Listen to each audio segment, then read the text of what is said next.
Hey, howdy ho, Lions fans. Welcome to the Detroit Lions podcast. This is your special Senior Bowl 2025 Day 1 wrap-up from the Mobile Convention Center.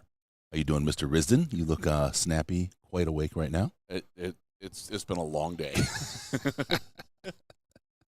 Yes. What time? What time is it right now? I don't even know. Got up at 4. It's 3:40, so I've been up for a very long time, and I'm ready to go to bed. It's been a 12-hour day. Yeah.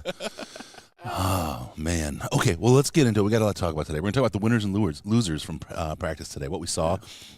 Yep. We're also going to talk just a quick talk about the human side of the Senior Bowl, something we recognized today and heard, and just want to have it's a topic that I haven't shared really just all the name of it with Riz, and just want to get a reaction from him on it because I think it's an interesting topic.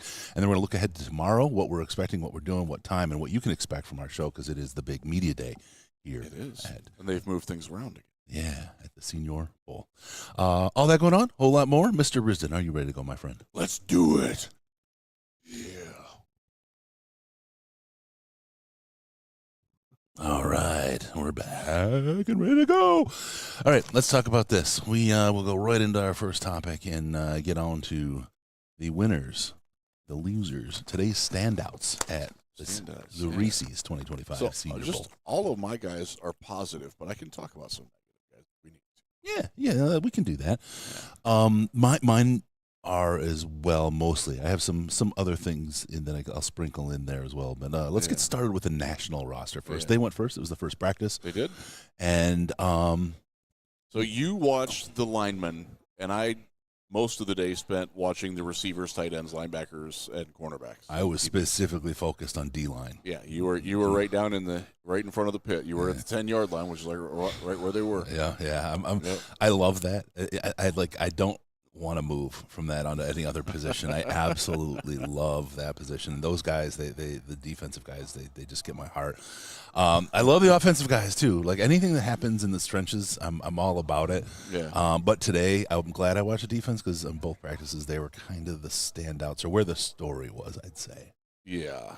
Couple skirmishes. See, that we didn't really have that at the other side of the field. So right. It was competitive. It was fun. There was winners on both sides of the ball, but it was much more, I don't know, cordial.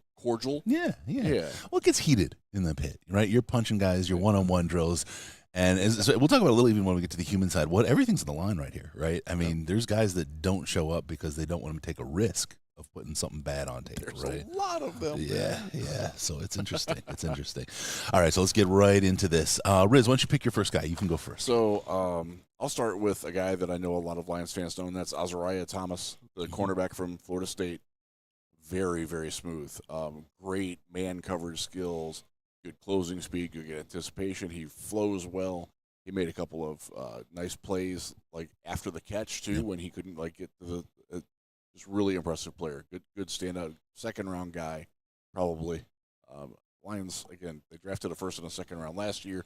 Amik will be back, so they don't really need cornerback. Yeah.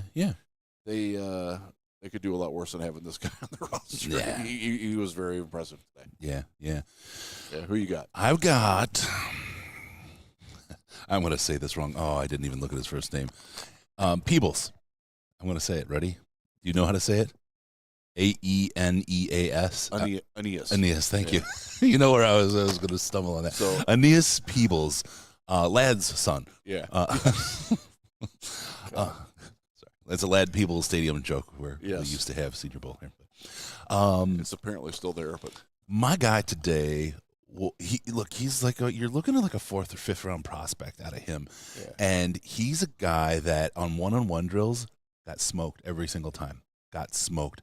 But when you were in the team drills, he was a gap blaster. The first 2 plays, he completely ruined the drill. Yeah, completely. He was a gap blaster, which is a man after my own heart.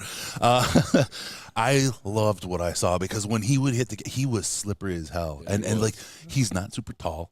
He's like a square or a rectangle, right? Yes, he is. Big, broad shoulder. Looks like he's wearing the old school shoulder pads. You know what I mean? Yep. And he just slips those shoulders, and he's through at lightning speed. I was really impressed with his ability to get off the ball, his quick first step, and then just blow it up. But again, one-on-one, He didn't do a lot. Nothing. Right. He got beat every single time. So it's you question how will an offense set up a guy like that, right? How will they cover the gaps on a guy like that to put him in a position where he's just not going to win or be effective? Yeah, and that is something that Lions fans can know because Levi Onwuzurike, before he got injured when he was in college, was very much that guy. Like, he wasn't a guy that stood out in individual things, but when 2-on-3, he was going to beat you. Yeah. He was going to knife in that gap. He was going to, and that's how he played it. That's how Peoples played it at Virginia Tech. He's a total gap shooter. Yep. He's going to miss some, but he's also going to hit some. And like when he hit today, it was fun. I'm trying to get Gap Blaster to stick. We got Gap Blaster. It's better than Gap Shooter, right? I mean, it's less violent. Who do you got next, Riz? And this was a guy who really stood out because he didn't do a lot in college, and that's Miami tight end Elijah Arroyo. He was awesome. Number 80 in your program, number 1 down the field. There wasn't a linebacker or a safety there that could cover him. He caught the ball deep. He caught the ball over the top. He got open over the top, and the quarterbacks couldn't hit him. He was really impressive. He had a couple of routes where he just put the shake and bake on. And great player. And I was talking with somebody who knows the Miami program well, and they're like, yeah, he didn't really have like a lot of chances to do what he does well. That just doesn't fit with their offense. Mm-hmm. And this is a chance for him to show out. And the first day, he was fantastic today. Yeah, great player. Yeah, good stuff. Yeah. I wasn't on that side of the field, so I've got nothing to add to what you said. There's a guy I want to talk about though. A guy named Mike Green. Everybody seems to know who Mike Green is. There's a lot of people that are super high on him. The knock is his size. And I saw some really good, and I saw some, I know, okay, that makes sense today out of him. Yeah. The first thing I want to talk about is, and I tweeted a picture of him if you saw it on the Twitter X machine. He put on that weight. He put on, 11 pounds, 12 pounds? Yeah, he's at 253 is what he weighed in at here. And at Marshall, he played at 240, 242, something like that. Yep. So, yeah. It's not water weight. It is all muscle. My boy is eating nothing but protein, because he is rocked up, and he put on that much weight and muscle. Looked really good. Probably trim it a little for the combine, but to see a guy be able to bulk up that quickly and that well really bodes well. I think that bodes well for him and his ability to kind of maybe find where he needs to play and how he can play. Yeah. Saw him out there. He had drills where he just absolutely killed it. He was in the backfield a lot. The one-on-one drills, he destroyed people. You could see real leadership out there. I mean, a guy from Marshall playing with guys from Georgia and big schools out there, and he's out there as a leader, right? Like standing up. He seemed to gel with what's his name? Josiah Stewart from Michigan. They seem to have a real good kind of connect. They're kind of similar players. Yeah, so that makes sense. Yeah, and Josiah looked good too. He didn't look bad out there at all. Yeah. Right? But Mike Green looked good. Where he didn't was exactly where we talked about. He didn't move the needle at all when he was up against a big boy. When a big boy got in there and got on him, he just stopped. And it was tough. It was tough. He's going to have to overcome that. And I don't know if it's more size or more technique, but it feels like when he gets to the NFL and he faces a Panay or a Taylor Decker type of, a tackle. He's both just Pro Bowlers, by the way. Yes. But even non-Pro Bowlers, even someone lesser than the Almighty Lions and Hank Fraley's minions. Yeah. He's like the Gru and the Goys. But you sit here and you think about it, and the NFL teams are going to figure this out pretty quick and render him ineffective. It's more than just weight. He's going to have to do something to be able to get loose. Yeah, you got to have more than one trick, otherwise they're gonna find you out. James Houston. That was a really good comp. I'll tell you today. Yeah. I mean, he was really good, James Houston. Like James Houston at his best out there, but even James Houston at his best got just stymied at times. Just stood up. It just. Yep. Yeah. Yep. Yep. Yeah, I didn't pay attention to the pit there. I'm watching that tomorrow. That way, my Wednesday, I'm looking forward to that because he does have some very impressive tape against some really good teams. So that's what I want to talk about too. Thank you. His balance. We talked about that yesterday. Yeah. no issues today. He was Good. well balanced, kept his feet under him, didn't fall, just and didn't even do the crazy, the Hutchinson Mario thing. Like it's just he was well under control and well balanced today. Looked good, but just he has that thing that's kind of predictable. So if the Lions are looking to get a little bit lighter and lither on the defensive line, which I think a lot of us would like them to do, sounds like he's still in play. Yeah, I think he is. I don't know if he's as high as people are talking about right now. Yeah, but we'll see how the rest of the Senior Bowl and the combine and everything else athletic goes. testing is going to be big for him because he's very good at the get off. Yes, he is. So you'll want to watch his 10-yard split and his 3-cone time, that sort of thing. We'll get that in Indy, which is I leave for there in a month from today. Yeah. So it's coming up. You get some sleep at least in between. Let's hope so. Didn't get much last night. So another guy that I liked, and this is a guy who's sort of local for me, is Bill Alcone, number 7, Western Michigan cornerback. He's long. He's physical. He's a trash talker. Every incompletion that was around him, he let the receiver know that they didn't catch the ball, even if he didn't have anything to do with it. Very Darius Slay, especially young Darius Slay, and sort of plays with that same style. Like he's not going to go that high.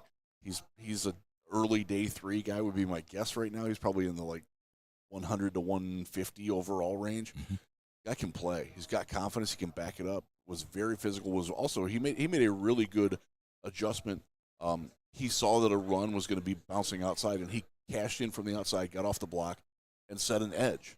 Like if you're a Lion looking to replace Kendall Vildor or Khalil Dorsey, that's sort of the range where I think most Lions fans would be comfortable taking another cornerback. Yep. And he fits the bill. At least he did today. Yep. We'll see how it keeps going. He does have good film too. He played very, very well in their rivalry games, if you consider Eastern a rival. But he also played very well against Central. Yeah, there you go. Jeff Merrill asked about Ivy from Ole Miss. He was on the American team. We'll get to that. I will talk about him. We will get to him. Yeah, we will definitely get to him. And if we had Russ here, he would talk about him a lot. He's like a little pet project for Russ Brown, who unfortunately was not feeling well today.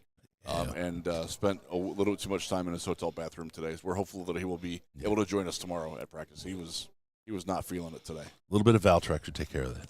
All right, let's keep going. Pedialyte. Did you see the dude walking around with a giant, like 5-gallon jug of Pedialyte today? I didn't see him, no, but that's a statement in itself, right? Yes. My favorite part was when we were hearing the traffic report from the radio station over there. We're sitting here, and we got to talk a little quiet about it, but they're on right now. They're not paying attention to us. The traffic report for downtown Mobile is, if you're down by Dauphin Street, be wary because there's a man with no legs in a wheelchair going the wrong way down the street. That is a verbatim quote, too. We're like, what? That's traffic, Bill. Back to you. Yeah. That was the only snare. Oh, my goodness. We saw some interesting things on our way back here, too. Yeah, from the stadium to here is a good half an hour drive, even though it's only 10 miles away. And we saw some character. The homeless guy yelling at us on the way out. He was in another plane of existence. I'm not sure that he knew that we were there. No, I don't think so. We were probably just one of the many ghosts walking by. Could be. Yeah, that was fun. I do want to bring up a couple other guys just who made good impressions today. Kyle Williams, wide receiver from Washington State. He was the fastest guy there today. He hit, I think it was 21.8 miles per hour, at least on the morning squad. He was the fastest guy. He made a couple of very nice catches. He can duck under a jam. He can't go through it, and he found that out the hard way. Actually against Kone. So, fun player. Another guy that made the notes, and this was one of the few linemen that did. Ja Joyner, number 17. Yep. Team drills, crashed the edge, crushed the can. And I'll be honest, I've watched a lot of Minnesota. I saw probably 5 or 6 of the games. I love Ariante Ursary, their offensive tackle. Right. I didn't really pay attention to Joyner, so now that's one where I got to go back and watch more of him to see what he can do because he was another guy. He was the fastest defensive player that's not a cornerback or safety. He was faster than all the linebackers. Yeah. So the guy that you have to that's one of the fun things that when you come down here is you find guys like, oh, I didn't like I was aware of him. He's on my list for my big board, but I haven't watched enough to put him in it. Sure. And now I'm like, I need to pay more attention to this dude. so he's one. And Oregon tight end Terrence Ferguson, big boy, big target, caught everything thrown his way. Not particularly athletic today, but he looked good. Yeah. We got the national team numbers here. Ja Joyner was the fastest defensive lineman, and he was at 19.6 miles an hour, bro. That's moving for a guy that size. Yeah. That is freaking especially cooking. when he's a lineman. Like, he's not like off-ball linebacker crashing in. Like, he starts on the line and gets that fast. Yeah. Probably in a backside pursuit would be my guess of when he got that. Yep. Mike Green from Marshall at 19.08. Ty Robinson from Nebraska, 15.89. So there you go. There's the drop. It's 19.6 miles an hour, 19.0 miles an hour, and 15.8 is number 3. So there you go. Josiah Stewart, talked about him briefly for Michigan, 15.87, and David Walker from Central Arkansas at 15.5. I'm looking forward to watching him. So he is a D2 speed rusher. Yeah.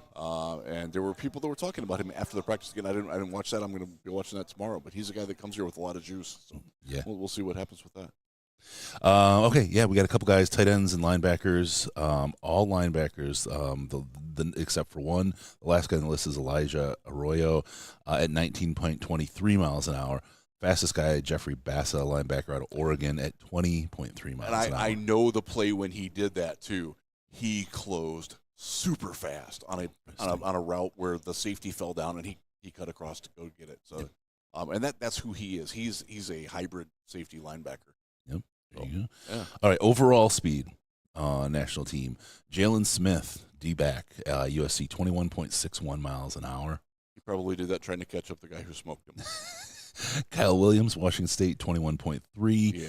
Dorian Strong, DB, Virginia Tech, 21.3. Darian Porter, DB, Iowa State, 21.2. Jonas Sanker, DB, Virginia, 20.8. Darian Porter was a guy that I wanted to see more from today. He would fall into the disappointment side, and just again, I didn't watch the pit, but I watched the. So you talked about Peebles. Yeah, the guy that he freaking abused, Jonah Monheim of USC. That guy cannot play. No. Cannot play. Well, he can play. I mean, he's got the mechanics of snapping a ball and doing some things, but he shouldn't play at a higher level. Every single rep I watched in team drills, he lost like egregiously. Yeah. It was rough. Yeah, like this today didn't help him at all in finding a team to play for. It's a desperate team that's going there right now. It's sad but true. I mean, it did not help himself. I just want to talk really quick the overall distance leader. So this is how far acres they covered run throughout the day. Yeah. So our guy from this morning, Jalen Lane, was number 4 with 4,390 yards. It's 44 football fields. And he did well. That's crazy. He fumbled a kick. Was it a punt or a kick return? It was a punt return. Okay, he fumbled that, or muffed it, I guess would be the proper way to say it. But he also made a couple of nice catches on the sideline. He got 2 feet down on one where, it's one of those where in college it would have been really easy to just put 1 foot down. He made sure that he got 2 down and held on. I was giving him a little side-eye watch while we were going on today just to see. The thing I noticed, the thing that stuck out is every time I saw him, he caught it other than that one kick. Yeah. He's got good hands. I noticed when he was sitting there, he's got some pretty big hands, too, for the rest compared to the size of the rest of his body. He's got some real good, solid hands there. So, all right, that's everything I had for the national roster. Anything here. from you? Okay, cool. We'll move on to the. Just one point of reference. That's national. Yeah, there's a lot of love for Harold Fannin, the tight end from Bowling Green. He did not have a good day. He dropped 2 passes, one of which hit him in the face mask. The other one probably should have, but he sort of like volleyballed it up to try to catch it himself and got hit. Yep. Not a good showing for Mr. Fannin, who's a legitimate day 2 player, and had incredible passing numbers, receiving numbers. Compares very favorably to Evan Engram, who's been in the NFL for a long time. Not his day today, so hopefully he bounces back tomorrow because he's a guy that was considered a potential guy who could crash the first round maybe. Yeah. And based on today, that's not going to happen. But 2 more days of practice, then you got a game too. Yeah. So that's one of the things that you don't want to overreact to one day. It's their first day. Yeah. A lot of these guys haven't played. He hasn't played since well before Christmas. And there are guys here who didn't play in a bowl game they haven't played since like before Thanksgiving. So Yep. it's been a long time, and you got to keep that in context too. There you go. Yep. All right, we're going to the American team here. How did Milroe look and Walter Nolan both on the American team as well? So we'll get there right now. Let's get into it. I think I have a few more guys than you on the team. Yeah, I have a few. And a lot of these are just like shorter notes that I have. Same. Okay, so yeah, why don't you? I've got. Okay, go ahead. I've got like six. So or seven. I'll start with a guy because I was confused because he's wearing a Michigan helmet, but he's not from Michigan. Delaware Blue Hens running back Marcus Yams, best receiving back here, and I will say he's the best receiving back I've seen here in a little bit. He caught the ball so clean. He ran perfect routes. Was just shaking people left and right. Now some of that was he was, and I gotta make sure I get the number right. He was number 35. That is Georgia. Jalen McLeod. No, sorry. 35. Yes, Jalen McLeod, the linebacker from Auburn, cannot cover like anything. I'm out of hyperbole. You're in your extremes now. That's not. That makes me worried. But it wasn't just him that he was beating, but he beat him like every rep. Right. Everybody beat him in coverage rep. Now to be fair, dude's a downhill linebacker, like a downhill Mike. That's what he does. And he actually did fairly well in that in team drills, but he should never be covering anything. But Mr. Blue Hen was Marcus Yams was a guy that, and again, I saw one Delaware game this year, so he's another name that was at the bottom of my list of like, you got to keep watching these guys so you can put them in your big board. Now I'm going to be searching out some Blue Hen football. Yeah, I will say the thing I noticed today, just from a Lions perspective, it was like before I had my first person. Brett Holmes down on the field. He was. And he spent the majority of his time in the pit with me. We were watching a lot of the same things. He was a little closer than I was. But like he could have got hit. But at least he didn't have to take on Deion Walker. You got to talk about that. Because I didn't see it live, but I've seen the clips of it. He's a big fella. Oh, my God. He makes other big fellas look small. Yeah. Oh yeah. Yeah. I like him. I like him. He started out ball of fire, sort of tailed off at the end. Yeah. And when they did the thing at the end of practice, he got stood up. Yeah. Stood straight up. That's a lot to lift too. Yeah. That's a heavy lift there. So I'll kick into Tim Smith, inside defensive line from Alabama. Played really well today. Got really good pressure on the inside. As to steal your phrase and reuse it so quickly, crush the can. I mean, he did a good job in there. Interesting because I wasn't paying attention to him. He jumped out at me, and this is where Deion really didn't jump out. I mean, I probably missed an early snap or two, but later on, as he started to tail off, he didn't jump out, and that's why I didn't see a lot from him, right? And that was like, but I was really impressed. Tim Smith, Alabama. I mean, he's a lower round guy, if UDFA, right? But boy, did he add to his stock today. From the inside, and of course, thinking about the Lions and where they were this year, I'm like, it's a nice place to have somebody, and this smells a little bit like a Brad Holmes late pickup. Alabama, you say. How many Alabama guys do we have on this team? Ding dong, ding dong dong. He's gonna start picking from what is it, CBS, where Saban works now. Bring back Romo.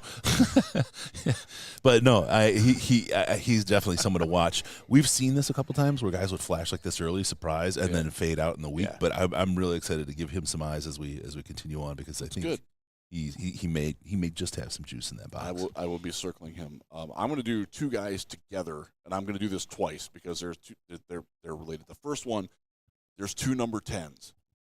They're both really good. One of them is Maryland wide receiver Ty Felton, who Chris, I have talked Chris's ear off about this guy all week. I like him a lot. He played it today. Yeah, he can go.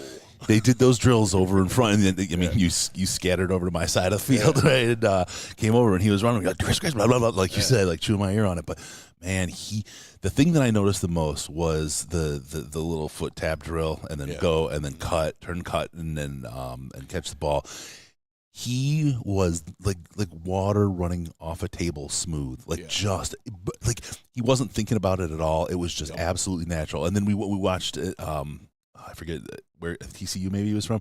I forget the other wide receiver, but yes, he you could tell he had to think about every from TCU. every single step. He catches the ball very well, but he does not get open all that well. Felton was everything. He was smoking. He's thinking his brains off back. Yeah. He's thinking it all the time. Felton, it was just flow, man. He was absolutely in a flow state. It was pretty impressive. His ability to change speeds and to change direction at full speed is really impressive. Super quick. He tracked a very poorly thrown deep ball from Jalen Milroe down as well. Yep. There was a lot of that. The quarterbacks. So we talked about it. We're not really looking at the quarterbacks, but like on that team today, Hennigan from Memphis was the best quarterback. Yeah. So for those who are asking about Milroe. Yeah. Milroe, he held the ball too long. A lot. Yeah. Even in like one-on-ones where he's just like throwing to the guys that are like they got to wait for the ball. that's not what you're here for. Yeah. So again, maybe it's nerves or something because he's clearly a talented guy. If you can bet on him going to the Cleveland Browns in the first round, not at 2 or 3 where they're picking, but just remember John Dorsey was the GM of the Cleveland Browns. He's now in the Detroit front office. He still knows people in Cleveland. The Browns are going to be in the market to move back into the back end of the first round. Just plant that seed now. Yeah. Don't know if it'll happen, but that you can certainly germinate that seed into something very nice. Yeah. For those that are Wolverine fans that are proud of beating Alabama at the first game and the last game of 2024, which you should be proud of, I tweeted a pic of Milroe and a player from Michigan, like talking to each other there. Alabama, Michigan beat again just a month later, so it's nice. And talking to the guys in our interviews today, it's really something to see how rivals actually do get along, and new rivalries are built, and that's something we saw in the pit. There was a some might call it a stab move after the play, but it was a punch to the sternum that went on. They had to separate the boys. That was a big one. There was some new rivalries brewing in the So the other number 10 is Jacob Parrish, cornerback from Kansas State, and other than when he was going against Felton, he was lights out. He's a plucky corner. He's a day 2 guy probably. And I know Dane Brugler from The Athletic is a big fan of his. I am as well. He's in my top 60. And based on today, he's probably going to move up. He's not a long speed guy, but he is a guy that's very good at keeping in phase. I'm like blanking on the words. I'm so freaking tired. I know. Also, all I've eaten today, I had a 44-ounce Smoothie King, and I've had about 8 of these. That's literally all I've eaten today. I had a hot dog and a Smoothie King, so I'm feeling good. Okay, I'll move on. Before I jump in a little further, I do want to say it looks like the American team has the much better defense here. Their defense is really strong. Their defensive backs and their defensive line are both pretty good. Yeah. The line stood out, and that's why I've got so many guys here to talk about compared to the national roster. But I'm going to go to Kyle Kennard from South Carolina, number 9, another edge guy. Really, again, it's a good one. Another can down, right? I mean, my guy is quick. He's got multiple different moves. He's very, very smart the way he attacks the man across from him. Love his footwork. He's a guy that really brings a little juice to his play that a lot of he may be one of the best players on the national team were he on that roster. He just looked really, really good today out there. Good, speedy. Sometimes he gets stood up, but that happens. I mean, that happens. You don't win them all. Yeah. But he looked good. He's he a taller guy too. Yes, to play the edge. Big and tall. Yeah, big and tall. He's like he's built kind of like Ziggy Ansah. Yes. Yeah. I don't think he's that long, but similar style of build and player. Yep. 100%. So, yeah, he's a guy. I mean, you can see him late second, third round, kind of a pick. He may help his stock. He may help himself here because he was definitely standing out, looking good out there. Good. I want to go the other one where there's 2 of them. Tulane guys. Tulane. They're both defensive backs. Caleb Bransaw is a safety. He got burned. Look, he's playing one-on-one against Felton. You're a safety. Like, that's not going to go well. It's just not. It's a bad matchup for him.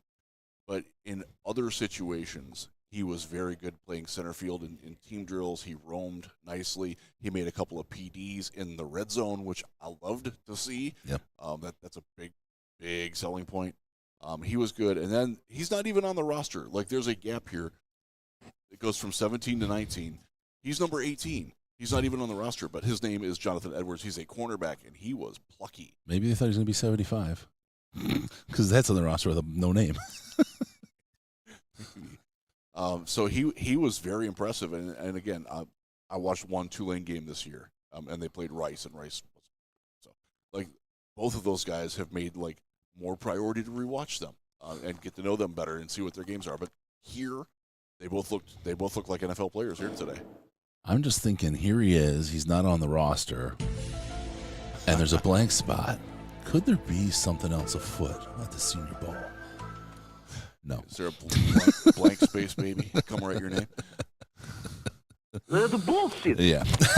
We listened to I Prevail a lot Yeah. today. Oh, it's been great. Thanks, Brian, for keeping us up, man. Yes, thank you, Brian. We needed you today. In all senses of the word. All right. Also, congratulations to Eric on getting engaged. And congratulations to Brian and the baby. Yes, absolutely. Oh, my God. They just got it all going on over there. Those guys, they can't lose. They're growing up Oh. before our very eyes. You know who else is growing up? We do this in radio. It's called a segue. Don't forget to stop by the local 7-Eleven. Get yourself a Slurpee. We have Shamar Stewart, Texas A&M edge. Yes. Again, a guy. Oh, he's so. The only thing I'll say about him before you get into it, at the end of practice, they have one-on-one things where the offense picks their guy and their defense picks their guy to win a rep, and the losers have to do push-ups. He was the first defensive player out there. Yeah. Like, that tends to mean something. Yeah, he's consensus like a first round guy. He's definitely top 40. I mean, he played really, really well, really strong. He was a man among boys in what he did. He looked great. And again, I look at in particular the edges, but the entire defensive line on this American roster. I don't know that the national team is going to have much of an offensive chance. Maybe a lot of screens. Maybe. Yeah. I'm not sure. It's going to be. It could be ugly if this holds with the way these guys are playing. So one thing with Shamar, he has another teammate that's also named Shamar from Texas A&M who had accepted an invite. He's not here. Right. And another guy that a lot of people have asked about, Stanford wide receiver Alec Iomanor. He is not here, even though he accepted. Nobody really knows what's going on with him. Yeah. So. And let's not forget, there's another Shamar here from Florida, Shamar James, who plays linebacker.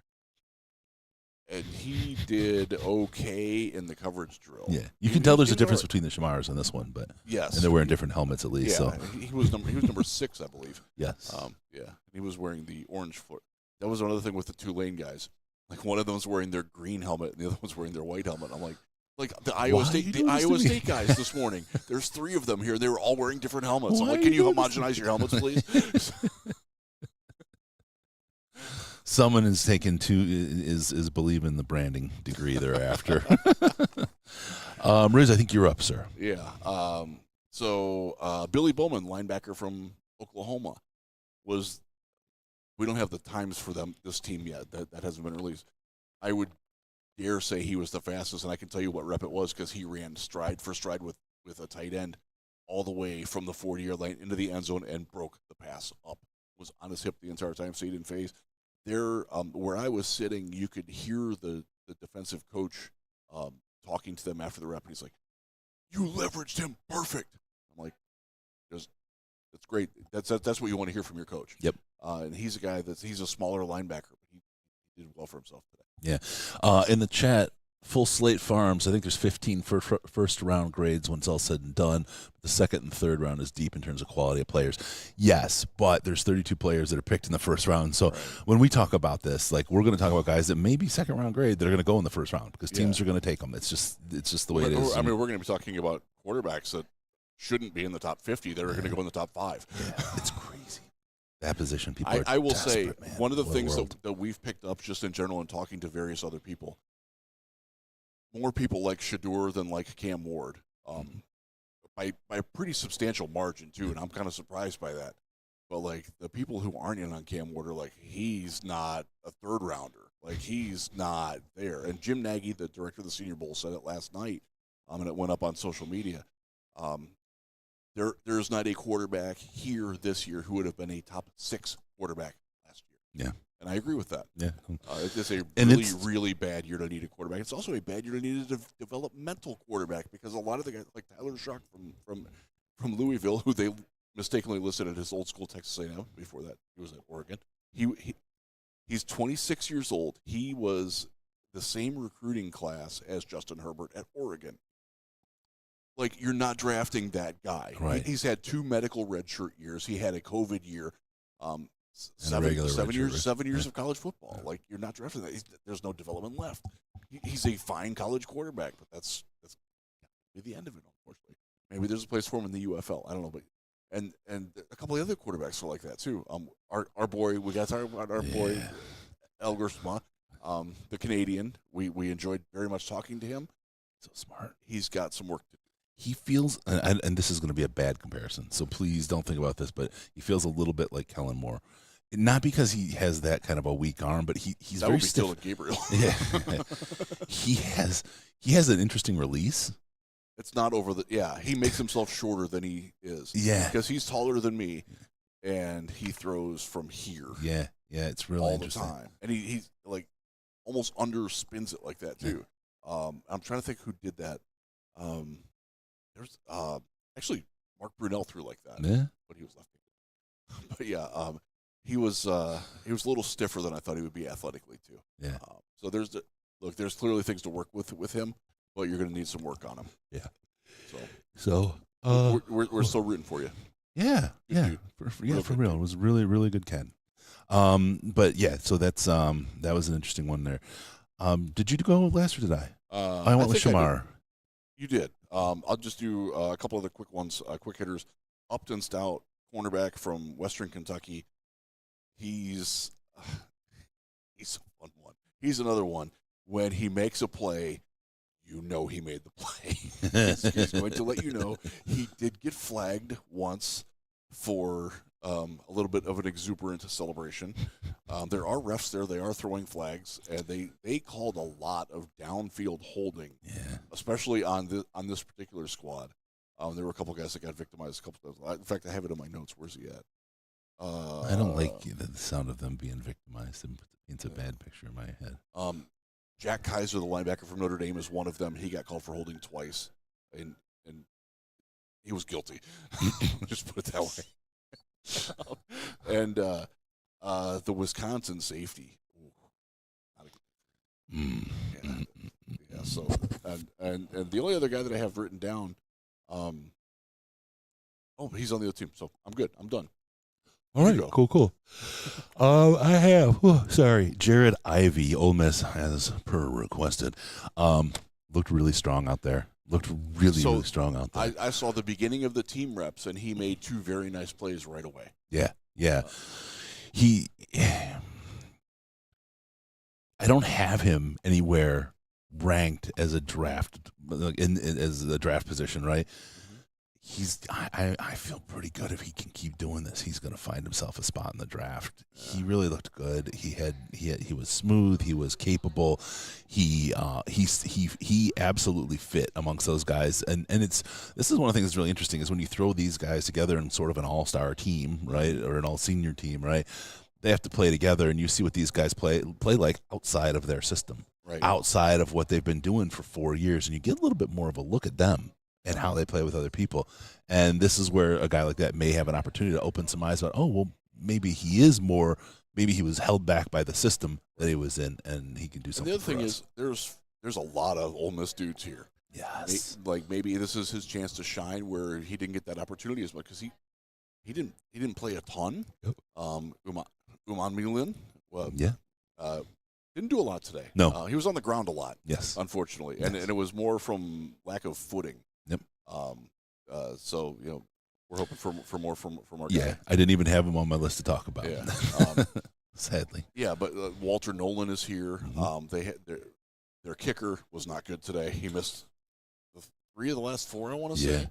Yeah. Their punter almost nailed me, a cameraman twice, Molly, and like a whole bunch of other people. Shank City, man. You got to be careful up there in the stands when you're in that end zone. I was on the other side. I was at the 10-yard line. I know. Like 8 rows deep. Oh, man. Yeah. Shank City, USA, man. The Beach Boys wrote a song about that. I was like, woof, they couldn't do better. I feel bad. The guy probably just had a bad day, right? But and again, that's one of the things that we're going to be looking at as we go forward is it a one-day thing? Is it did you have a bad day? Did you get off to a bad start? Like, did you get a bad night's sleep? Like did you not like breakfast? Like, there's all sorts of different variables that go into it. And that's one of the reasons why we stay all week and watch as much of the practice as we can. And to see, okay, was it the fluke or is that the norm? And right. That's one of the things that we're going to be sorting through. And that's what's nice about a couple of days of practice like this. You get the chance to actually do that and draw a line across 3 practices and see what the player looks like rather than just a one-time dip in the chocolate. Yeah, and if you've watched them before or if you go back and watch them on film, you'll be like, oh, he did this in Mobile. Like, does that show on tape or does it not? Like, is he different? Like, is he unchained? Is he bottled up here because he's in a different, like that?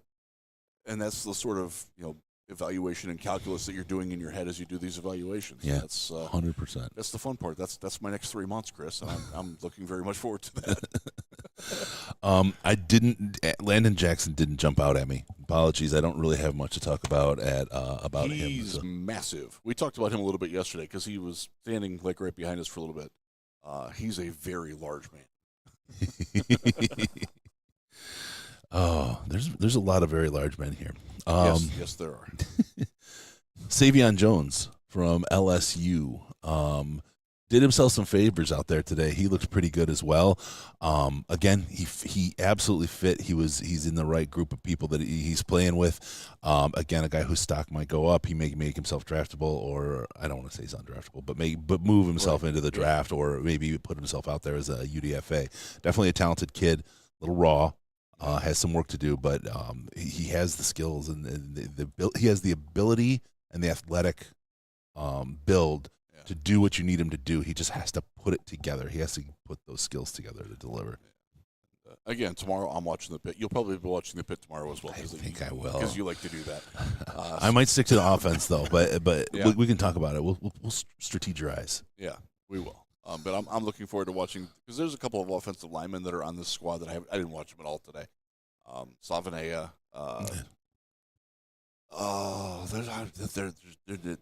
It's all blurred. we'll get to them tomorrow. Yeah, don't worry, Brad, Hank. We'll be scouting your O-line for you tomorrow. We got you covered. We'll know.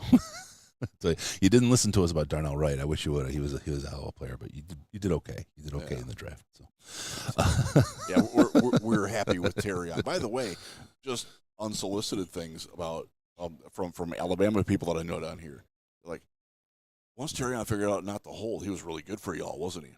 Yeah, like, and then that's coming. One of them is a Vikings guy who came up to me and talked to me. Like, y'all got something with Terry on. So it's that's one of those where I think fans that are removed from the penalty fest that was his first 8 to 10 games, I think have a much higher opinion of him from the outside than I think a lot of Lions fans inside the den do, because they like, oh, he's a penalty machine. Like, he held all the time. He wasn't great. He did not play well against Washington at all. Yep. That probably stains the opinion as well. But I think that's one of those where I think overall the outside view of Terrion is probably a little bit rosier than you might expect. Yeah. If your only NFL exposure is to the Lions. Well, people need to recognize, though, that, I mean, you just go back to Darius Slay. I've said it a million times on this podcast, but was benched in his first season. And needed to be. Yeah. He was terrible. Yeah. Darius Slay is an excellent cornerback. He's had an excellent career. That nothing even close to that needed to happen with Terrion. Terrion had a couple holds. That's okay. They were playing aggressive, right? That's it. That's what AG wanted to do as well. Yeah. And Deshae Townsend, by the way, teaches that as well. Yep. He was still the defensive back coach. Yep. He shook him out. He did well. He wasn't Sauce Gardner, but I'm not sure Sauce Gardner was as Sauce Gardner as everyone says he was, because boy, did he regress a bit in his second year. Not that he was bad. Don't take that the wrong way, but he wasn't year one Sauce Gardner, right? Yeah. Terrion Arnold had a great great year There's for a lot- rookie there's cornerback. A lot to work with A there, great for sure. year for a rookie cornerback. Yeah. And I think if Sauce wasn't around, like if he never happened, there'd be a whole lot more buzz around Terrion. Yeah, and setting the standard. Our guy that we interviewed last year, Quinya Mitchell from Toledo, who's still playing with the Eagles, is also very good. Yeah. And but he also has had some penalty issues, and he's not perfect by any means. They're rookies. You got to let them grow. Yeah. Don Burr is in the chat. Don. He wants to know, and this is something for you, Riz. Is anybody recovering from an ACL? I know Brad is keen on them. I mean, that's how we got Hendon Hooker. You know, he couldn't get away from us, so we got him for the interview, right? Is there anyone else that we should be interviewing? So most of those guys aren't here. Like, there's a lot of people that opted to not come here. Yeah. Whether they're healthy or not, There's a changing calculus going on. There's I was told reliably by someone today that there's one player specifically who did not come here because he's been guaranteed he's going to go in the top 20. That's probably agents blowing smoke up his ass that he shouldn't listen to, but that's why he's not here. Right. And okay, and there's a lot of that. There's a massive amount of infighting going on between the Senior Bowl and the Shrine Bowl. They were talking about it at the radio station before we came out were the they air. hot. Yes, they were. And it's getting nasty. It's getting unprofessional, and we're going to stay out of that. Yeah. But we're here. I'll say about that. Yeah. No, there's room for both. There always has been, yes, and I think they just have to be able to. They need someone. They need an adult to come into the room and work out the squabble. That's what they need a mediator pretty badly. Somebody that has both parties' best interests, and we're all better for having more games. No, it's the NFL's best interest. Yes, they yes, need to be the mediator, whether it's Goodell or one of his lackeys. They need to find somebody to clean that up because this is such an opportunity for these kids to showcase themselves, and of course for the NFL and the various places to make some money along the way as well. I mean, it's all the things the NFL wants, but they need this to work well, especially not having a farm system. This is a key part of the process. This is a great time for the coaches and teams to learn about the players, as is the Shrine, as is the Tropical Bowl and the CGS and the Hula Bowl. And there were some guys that have been called up from those two here. Elgers was a good example of that. There is definitely room for it all. And look, both the Shrine and the Senior Bowl do fantastic things in the community. Yep. We saw the video this morning, the role of it. They went to the hospital. And our guy, Ollie Gordon, was like leading a sing-along with like sick kids. Yeah. Like, how can you not love that? Yeah. And they do a ton for the community here. And the Shrine, obviously we've been affiliated with that for a long time. They do fantastic work. Yeah, they still send me emails every year. Yeah, as if I'm there. Yeah, I would be. They're still in the same beat. I would be going there too. They moved to North Texas. Direct time competition too. It's a little better this year, but it's still like. Isn't the game Thursday or Friday? It's Thursday night. Yeah. Like, work that out. Come on, guys, work it out, please. All right, so there we go. We got 17 or bust now. We're at 20 or bust. I'm with you guys, Donkey Kong and Doug H. Not worried. How about CJ Dupree? More of a blocker, but we could use that. We have him on the potentials list for interview tomorrow, so hold tight on that. He's a big blocker. Yeah. He does not run well, to be kind.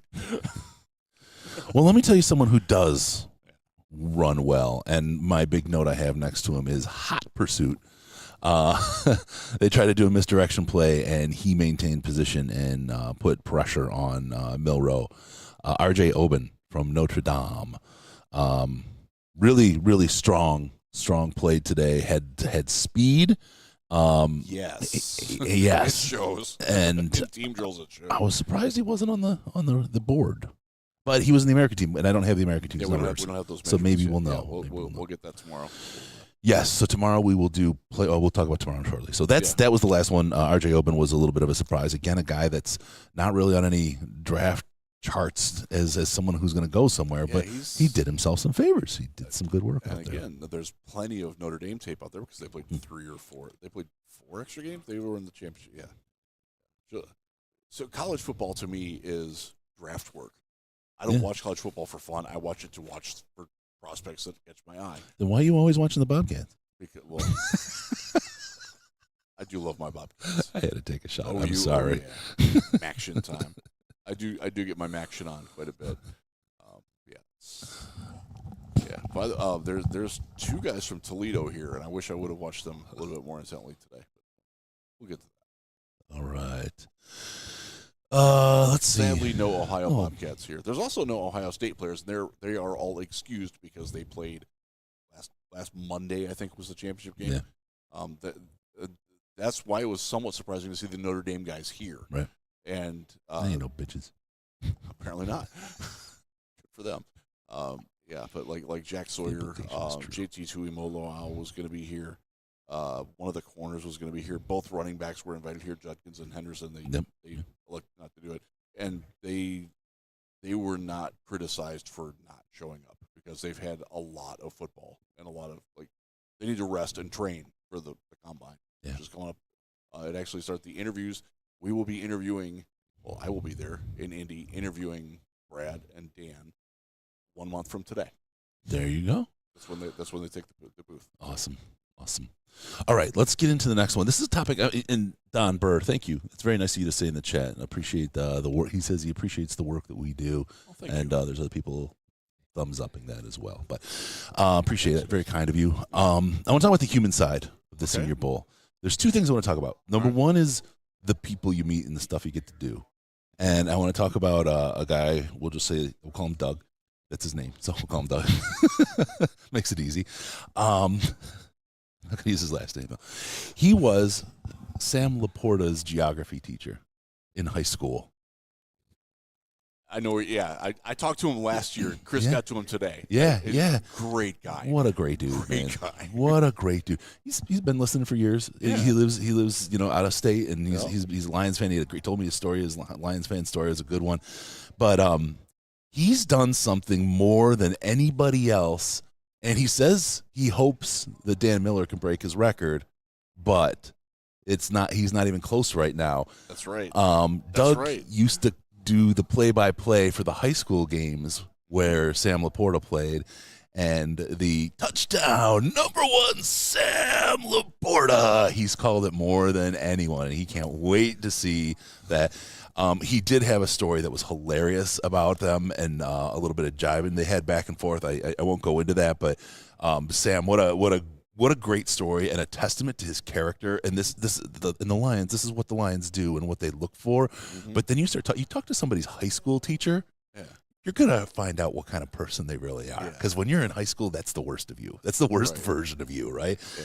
And he, by all accounts and everything, fantastic guy from a fantastic family, athletic sisters that do like track and hoops and the whole thing. Really, really good stuff. But I love to hear a story like that from somebody who's right there. And then you see how small the world is when you run into his geography teacher. Absolutely. and just to go along with that, there's a ton of parents that are here. There are old high school coaches that are here. Yeah. I ran into one of those today from a guy who has two players here that he coached in high school. Yeah. And the pride. I mean, I just talked to him as part of a group for just a little bit. Yeah. But the pride that that's so freaking cool. It really is. Really it's incredible. Well, I want to get to that because this is something that Doug told me. He was listening to the Eric Dickerson podcast. And so now I'm going to try to represent this the best I can. I mean, it was kind of rephrased to me, and now I'm going to rephrase it. So it's probably close, but it's probably not perfect. So what Dickerson was talking about was a lot of these impoverished kids that come into the league, the pull on them from where they came from. Mm-hmm. And I was like, yeah, you kind of you know that it's where you're from, it's who you are, and you don't want to forget who you are and what defines you and what made you who you are. But I started thinking about it, and I've heard people talk about just people around, right? People talking about different players, and I've heard about J-Mo. I've heard about other players in the league along the way that they have to ditch the people from where they came from. Mm-hmm. And I started thinking about the context of that and what you're asking these people to do, and the absolute lottery ticket that the NFL is. These guys are right here. They're at a point. It's a massive inflection point for them. This in the combine is going to set where they go in the draft. Right. They need the focus. This is the time where you say, excuse me, I'm going to clear out all those people that are pulling me back, that are expecting something, that want something out of me, that are going to try to glom on to what I'm doing here. I need to separate myself from them. But Cutting out the dead weight, as Hyper Vale says. the risk. You got one. This is where I'm from. This is who I am. This is what made me who I am. Yeah. So you have that your heart's attached to where you came from and what you are. But the other side is, what if you don't make it? What if you do jettison and cut those people out? Then you got to go back home. Yeah. So when's the time? Like, it's hard, right? You think people talk about, well, it's a boy's maturity and all this other stuff. But you think about what that means to a person and to just cut that out of your life, especially if you've been in the same environment with the same people for your entire life, and a lot of that happens to a lot of these guys. Yes. You're asking a 21, 22-year-old guy to make that sort of a decision. Like, this guy's been my best friend since kindergarten. Like, why is he a bad influence on me? Right. Like, he knows me better than anybody. He's just crazy. Don't worry about it, right? Yeah. And like that's it's a very difficult thing to go through. And at what point, I mean, you finally get there and you get the big prize. Is that when you kill him? Oh, you're too big for us now. You're too good for us now, right? There's never a good time. There's never a good time, and that's what that sort of stuff happens a lot too. And I think that's one of the reasons. And this is a very general, non-specific statement that hits rookies hard, because that's when people are going to start coming after them if they haven't seen them in a while, right? Or, oh, you changed, man. You got the league. You changed. Yeah. And that. Prove you're still you, right? That's a very real pressure on a lot of these young men, and it doesn't get recognized enough. I think and imagine bringing it up. Imagine that now, all that, and you're 21 years old, right? I mean, at 21 years old, how sound was your decision making? I mean, I meet these kids here. I'm blessed to still have my wife. Most of these guys are more mature than I am now. Right? Yes, for sure. At 21, I'm like, holy shit! Like these guys, like the amount of together they have, right? Yeah. But with all that pressure and everything else, and everything they've worked for is on the line, and they've got these tensions pulling at them. And I just, like I said, it was Eric Dickerson's podcast. He talked about it, and I was like, wow, this is an interesting topic, because I started thinking about those angles on it. So it's more than just he's a beast, he's first round talent, he's going to go 15 to whoever. There's this human side of the Senior Bowl and the draft process that so often gets overlooked. Yeah, and we just get like little peeks at it being here. Yeah. And for people that aren't blessed enough to get here, like you never really know. And when you hear about guys that are dropping in the draft, or like a lot of that is because it shows in their interviews with teams. It shows when they do their background, when they talk to their college coaches, when they talk to their college teammates. Like, well, maybe he didn't handle that all that well. And and most, I will give the NFL a lot of credit on this. They're right on that a lot more than they're wrong. A lot more. Yep. Yeah, they do a search. It's like trying to get a job with the FBI or the CIA, or a military, a government. They know how much corn was in your poo this morning. They know every little detail about you, and nothing ever gets by. And if you even hint that you may not be telling the truth about something, character, they're gonna boom, find out. flaw, done. Yeah, right. Why are you lying to your future coach? Yeah. What are you trying to hide from us? Already, yeah. That's a very big part of this evaluation process, and I'm fortunate enough that I get fed some of that information, and I have to filter it through. Like, okay, why is this person telling me this information? What's their agenda? And that's way the hell over my pay grade. But I have to factor it in, and that's actually something that what podcast? Lance Zierlein was on it, and is not on his radio show. And he's radio. He does NFL.com stuff. And he talked about that, and it was really, really interesting, because his dad was a longtime NFL offensive line coach, and he brought his perspective to it too. Search that out, because it was very interesting. And well, it goes along the lines of what you're talking about. Like, there are so many variables going on with these guys, and so for them to have a bad day, like, how do you respond to that? Do you have a support system that's going to encourage you, or are they going to be like, "You suck, man, give it up, go do something else"? Like, and there are people that get that. Yeah. As stunning as that might seem to a lot of us, like, there's a lot of negative reinforcement. Yeah. Well, like the coaching stuff, John Morton, Darcy Rogers. Yeah. Like, By the way, John Morton is the official offensive coordinator now. We've known that for several days. Everybody's known that for several days. It's not an inside thing, but yeah. It was inside my eye. So and then it was before anybody.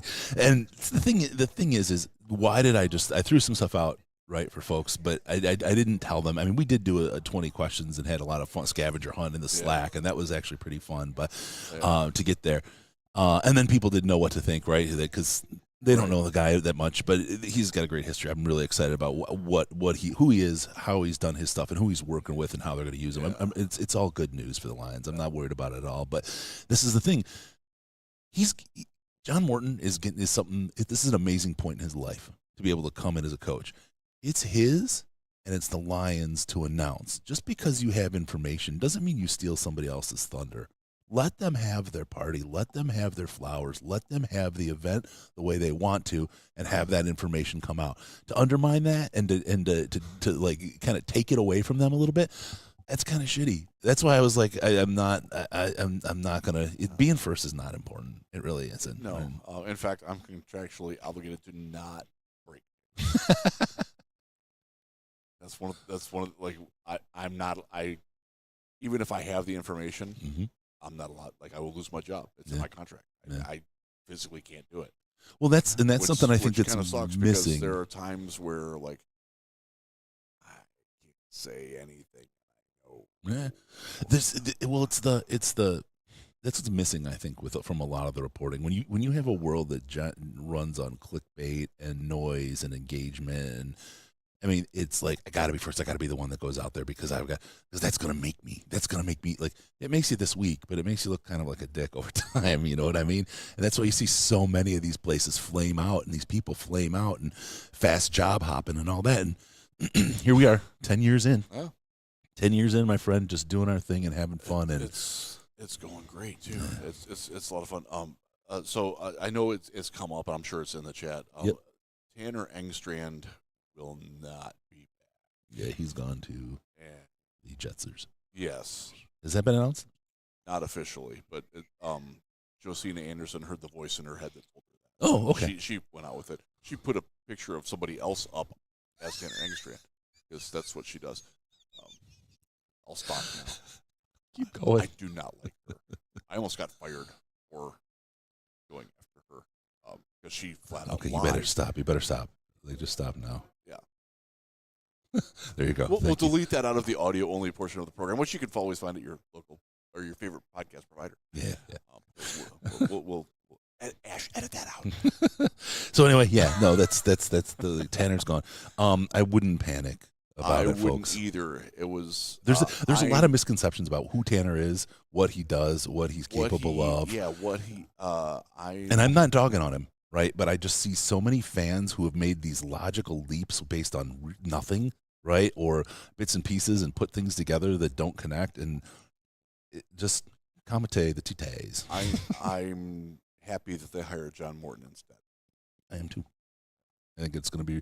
I think the way this is set up is going to be really, really good for this team. I think a lot of people are sour on Morton because he was the OC of a really bad Jets organization. Yep.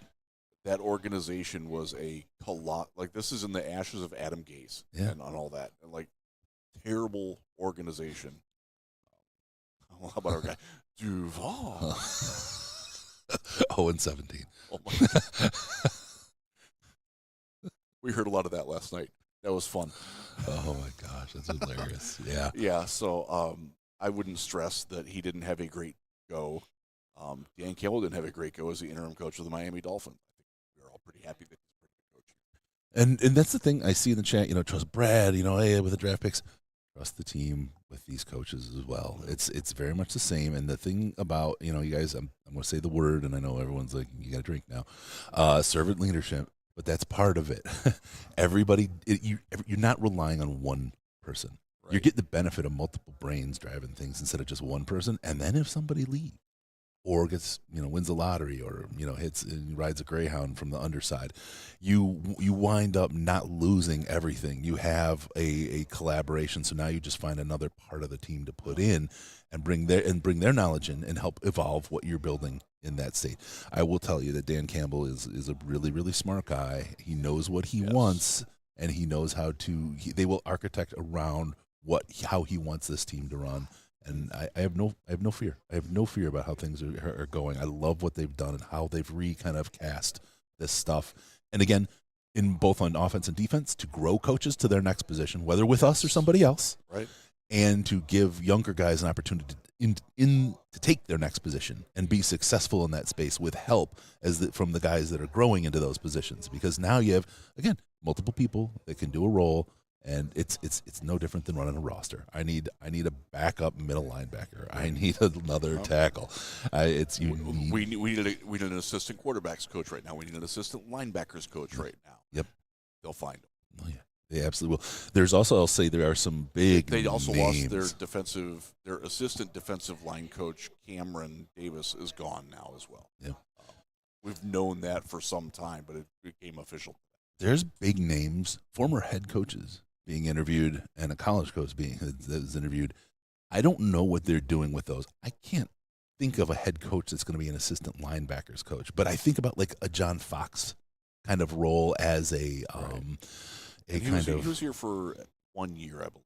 I thought it was two. He wasn't here last year. He was here before that. Yeah.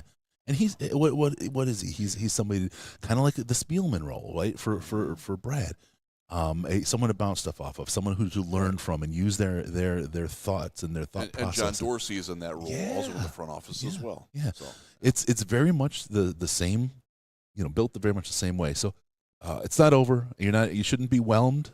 You shouldn't be overwhelmed or underwhelmed or whelmed. Just accept it.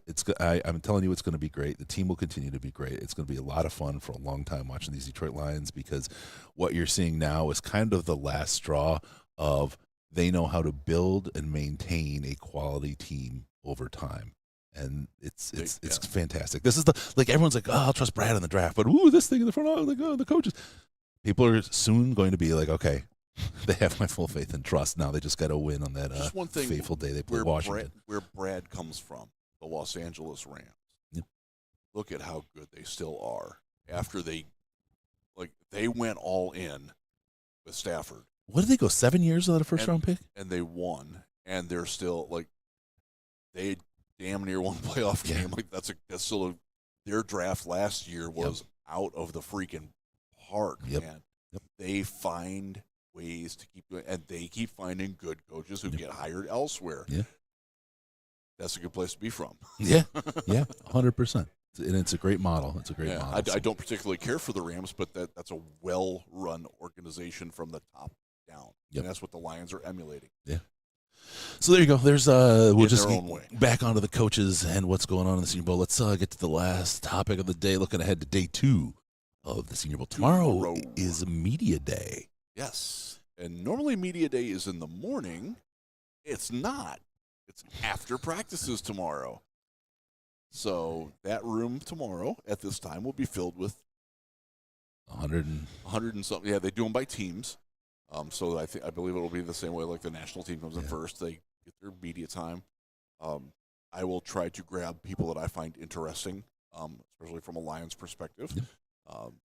We probably won't have graphics during the media time because it's like, here's Hendon Hooker, right? And so their names aren't going to be underneath it. You just have to kind of look for the titles. And as we it go might also be watch just it me live. like recording with my cell phone in there. Mm-hmm. Like, I've got 2 minutes with Isaac Tesla here, the Arkansas wide receiver, Unity Christian High School, go West Michigan.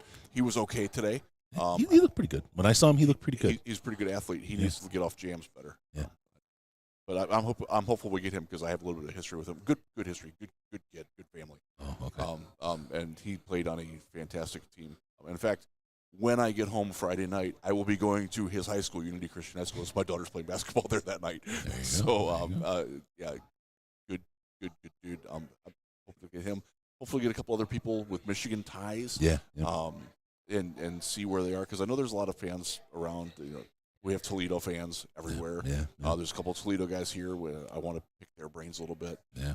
There's Notre Dame people here. I know there's a lot of Golden Domers in the chat and things, and especially on my side of the state where I live. Like, I'm equidistant between Lansing and South Bend. Right. Like, I can be at either one in 80 minutes. Like, okay, there's a lot of Domer fans. Yeah. Yeah. It's not just They're Michigan. everywhere. They're everywhere. They are. Like cockroaches. No, just kidding. Yeah. So we might not do formal show flow with that. You might get like bits and pieces where it'll get uploaded later. Yep. We're going to see how that goes Yep. because we're not It's real chaos. sure of the format. It's chaos. Yes, it's very much herding cats. Yeah. It's It always really chaos. is. Yeah. And in the morning, you have our liaison, Richard, who's, by the way, doing a fantastic job for us. We're very happy with him. Shout out to Nagy and Molly and the team. Yes. They're killing it here at the Senior Bowl again. They have stepped up their game. Yeah, 100%. And they needed to, and they did. Yeah. So good for them. Yeah, absolutely need to Yeah. recognize them. So, yeah, we have our own media relation. We will have, it starts at 6 a.m. local time. I think it's 7 a.m. in Michigan and everywhere else. So, yeah, it's We're not real sure how much action we're going to get in the morning before it because they keep springing things on these guys. Yeah. I know there is a prayer breakfast that's going to occupy some. I know that's taking place tomorrow. Right. I don't know if that's going to impact everybody or if it's mandatory or if it's like voluntary and how that. I think mandatory praying would be tough, Yeah, but you are in Mobile, so. I live in West Michigan, so I can't say anything there. You better pray before you go back. Okay, so there you go. I'm from Kirk Cousins' land. And there's nothing wrong with praying. No, there's not. So at all. the I just don't want people to get offended. It's not. We're just having a little fun. Yes. And we're minus a lot of sleep. So yes,